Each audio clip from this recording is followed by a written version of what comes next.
Welcome to the deep dive. Today, we're kind of setting aside that romantic image of the lone genius producer, locked away in a dark studio. Instead, we're going on a journey into this new era of electronic music education. It's an era where the self-taught bedroom producer has actually become the mentor. And they're using the internet Mm. to really democratize knowledge that used to be hidden behind like massive tuition fees or these really exclusive studio apprenticeships. It's a huge shift. It really is. I mean, it's a seismic shift, and it's all driven by accessibility. Yeah. Because tools, digital audio workstations like Ableton Live, are so powerful and honestly so affordable now. Right. So you have this new generation of artists who learned everything through their own, hard knocks, and they managed to codify all that trial and error into actual structured courses and thriving communities. They're not just making tracks, they've built this whole parallel curriculum. It's all based on the real challenges producers face in the 2020s. So our mission today is to profile the figures who are really leading this charge. We've sort of organized them into three groups: the workflow wizards, the mindset mentors, and then the harmony and vibe specialists. Yeah, and if you've ever felt just completely overwhelmed by all the plugins and tutorials out there, these mentors, they offer structure. So maybe let's start with the workflow wizards, the ones obsessed with sound design. Sounds good. Our first stop is with Oscar Verlinden. He runs the Underdog Electronic Music School. What I find so compelling about Oscar is that he started his school as a physical place in Brussels. Oh, wow. I didn't know that. Yeah, but then, like so many others, the pandemic forced him to pivot everything online. And that pivot really sharpened his teaching style. He's totally self-taught, which I think gives him incredible credibility. He jokes all the time that he's made every mistake a producer can make. Right. And that painful learning process, it informs his whole structured, organic approach. He's all about removing friction from the creative process. So we're talking about those rookie mistakes. Exactly. Addressing them before they become these deep ingrained bad habits. You can really see this technical depth in his collaborations. Like there was this recent session he did with another producer, Florian Plass. You probably know him as Mordio. Oh yeah, Mordio. Great stuff. They did a deep dive into some really niche Ableton tools. Oscar introduced this free Max for Live device called Steps. Okay, so for anyone listening who isn't familiar, Max for Live is basically a visual programming environment that's built right into Ableton. Right, lets you build your own stuff. Yeah, you can create custom instruments, effects. It's super powerful. And this Steps device is so cool because it perfectly mimics the 8-step sequencer from hardware like the Moog DFAM. So it brings that kind of hardware flavor into a software environment. Precisely. But here's the real tech nugget, the thing that separates a beginner from a real sound designer. They broke down Ableton's shifter device and its 3 modes. You have to understand this if you want to make dirty, original sounds. Okay, so break it down for us. So the first mode is pitch. It's simple. It respects music theory. It moves your sound up and down in clean semitones. Easy enough. But then you switch to frequency mode, and that's when you're intentionally getting messy. Messy, yeah. Instead of musical steps, it just adds a static number of hertz, say 50 hertz, to every single frequency in your sound. Ah, so your sound just instantly becomes inharmonic, distorted. Totally. It's sonic sabotage in the best possible way. Perfect for adding grit. And the third mode? That's ring modulation. That's where you get those alien metallic sounds. If you feed it a simple 500 hertz tone, ring modulation splits it.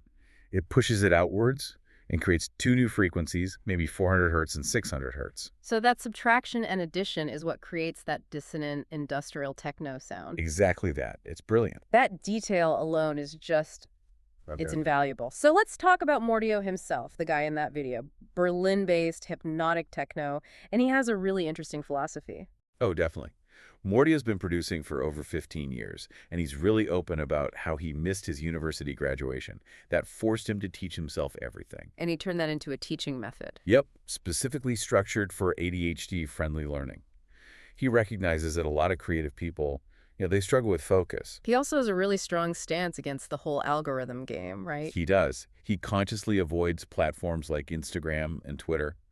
He says he wants genuine connection, which he finds on his Discord.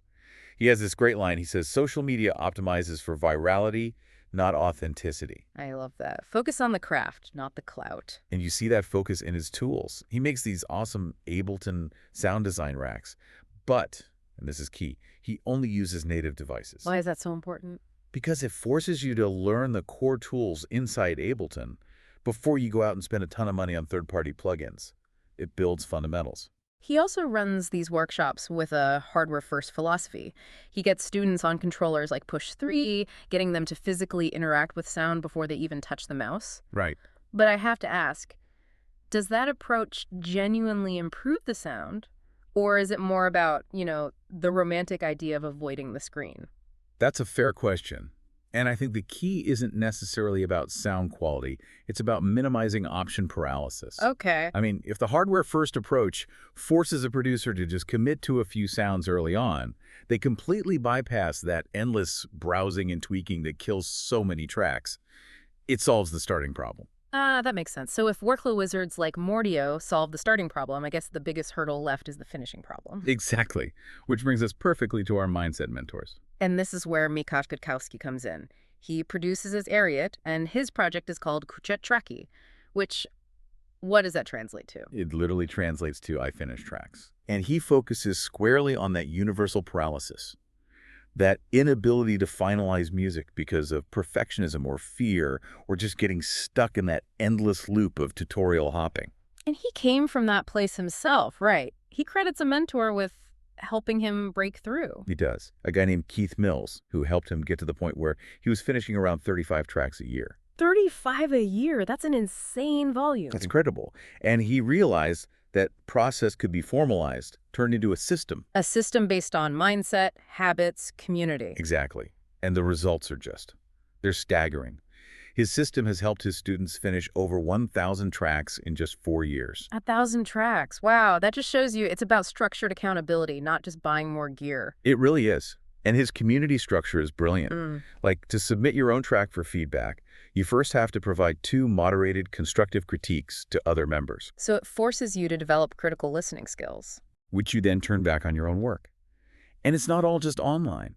They host these in-person events, producer colonies, in these beautiful retreat settings where they mix production with relaxation. So you're not isolated anymore. You're in a supportive group with a clear structure.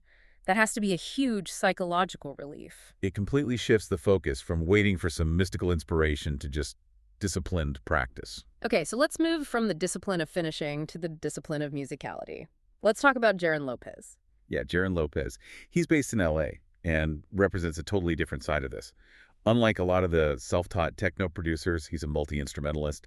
He actually studied music theory at Berkeley. So he's got the formal background. Right. And his whole focus is on making harmonic ideas accessible, making music to just vibes. And he's got this signature technique, the wormhole method. The wormhole method. Yeah. It's basically about teleporting the listener between 2 completely unrelated chords. Think like C minor 11, straight to A flat minor 11. It's designed to break up monotony and add surprise. But wait, if you just slam 2 disconnected chords together, isn't that going to sound jarring and, well, not very vibey? It would, absolutely. But the secret is using common tones as a kind of harmonic anchor. Okay, what do you mean by common tones? You find the notes, in that example, would be B flat and F that exist in both of those seemingly different chords. When you make the shift, those shared notes trick the listener's ear.